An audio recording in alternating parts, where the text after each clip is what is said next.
Let me ask you a critical, important question.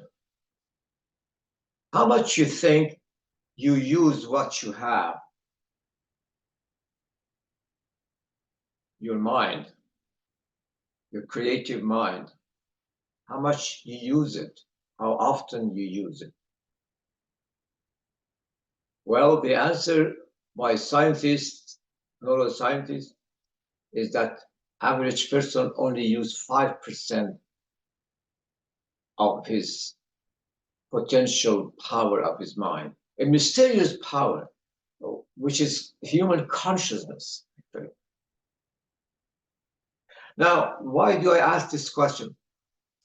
Well, I did a research on that one for just almost 15 years, and also used my own experience.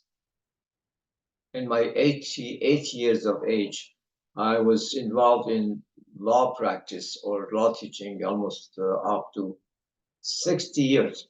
But the special incident that made me curious to do a research on this one was in Ottawa courthouse about 30 years ago, when my client was discharged, surprisingly, of a conviction he had of a criminal record.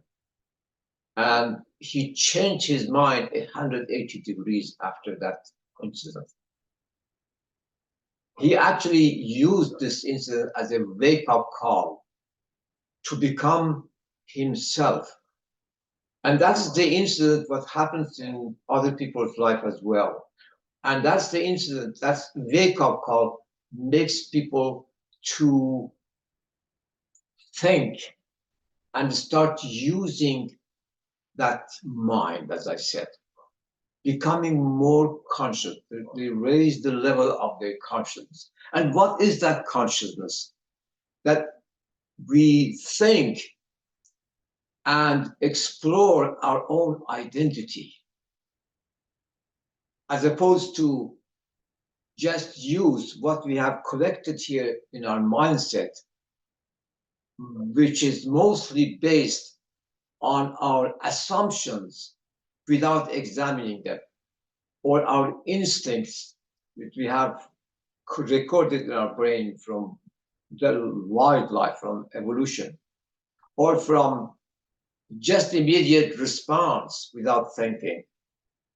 And this is what I wish to elaborate later on. Hopefully we'll get a chance to go to it. But in simple words, at that moment we start raising our consciousness, we start to becoming ourselves.